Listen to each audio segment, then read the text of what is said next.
automobilística no Brasil, os governos concentraram grandes esforços na infraestrutura rodoviária. Apesar do transporte coletivo ter ganhado espaço, o carro ainda domina de longe as ruas dos grandes centros metropolitanos.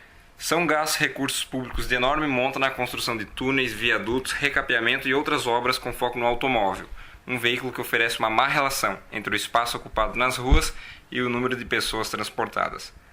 Um dos grandes reveses é a poluição urbana, que está resultando em um problema ambiental que vem se agravando ao longo do tempo. No Brasil, as concentrações de poluentes atmosféricos têm crescido rapidamente nas principais regiões urbanas durante as últimas décadas. Essa expansão tem ocorrido principalmente devido ao crescente número de veículos automotivos em circulação. Em Florianópolis, a situação não é diferente. Os veículos que trafegam pelas ruas da cidade aumentaram de janeiro de 2002 até janeiro de 2009 em 60%, passando de 159 para aproximadamente 256 mil veículos. Em 2008, havia 1,69 habitante por veículo. Já em 2009, esse número caiu para 1,6, sendo considerada pela UNB a cidade com pior mobilidade urbana do país.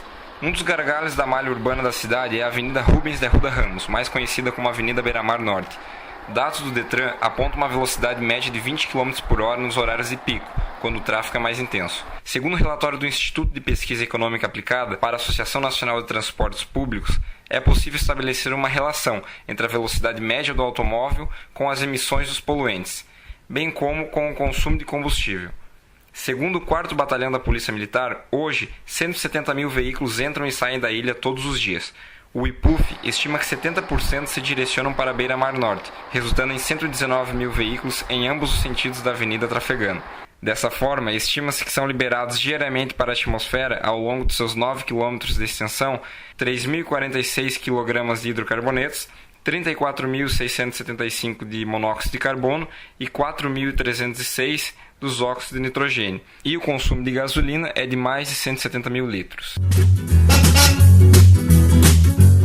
Uma forma de melhorar isso pode ser dada com a criação de uma faixa exclusiva para veículos que trafegarem com mais de uma pessoa, tanto no sentido ilha-continente quanto continente-ilha, na tentativa de diminuir a proporção de carros ocupados apenas pelo motorista.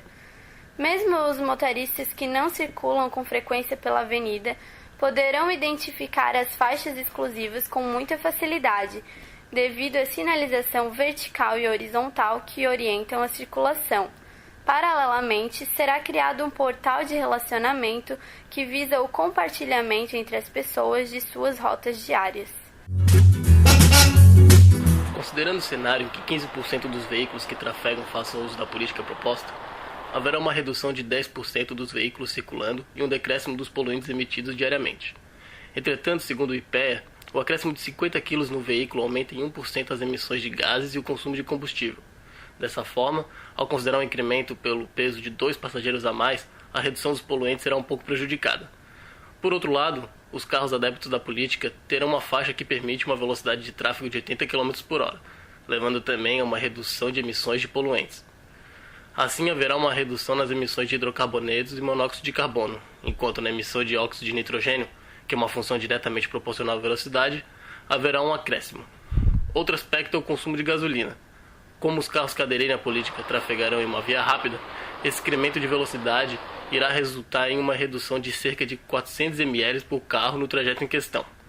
Dessa forma, a economia de gasolina será de 2.440 litros diários, o que equivale a 79 barris de petróleo. Em termos ambientais, a matéria-prima deixa de ser consumida na forma de petróleo, contribuindo para o não esgotamento desse recurso natural. Partindo dos valores de emissão de hidrocarbonetos, monóxido de carbono e óxido de nitrogênio, podemos determinar as alterações nos fatores de impacto ambiental relativos à acidificação, ao potencial de aquecimento global e ao efeito fotoquímico. Quanto à acidificação, que está relacionada à emissão de óxido de nitrogênio, haverá um acréscimo diário, o que é um fator negativo da política proposta, mas que se mostra neutralizado quando consideradas as importâncias relativas dos efeitos ambientais dos demais aspectos. No caso do potencial de aquecimento global, para os compostos monóxido de carbono e hidrocarbonetos, obtém-se uma redução com a adoção da política. Visto que uma árvore tem o potencial de neutralizar 15 kg de CO2 por ano, essa diminuição de emissões pouparia o plantio de 240 mil árvores por dia. Por sua vez, tem seu aspecto ambiental relativo ao efeito fotoquímico. Este efeito é causado pela reação dos compostos orgânicos voláteis e outras substâncias presentes na atmosfera, produzindo compostos oxidantes fotoquímicos causadores de agravos à saúde, como doenças respiratórias. Com o decréscimo da emissão de monóxido de carbono e hidrocarbonetos, reduz seu efeito fotoquímico diário.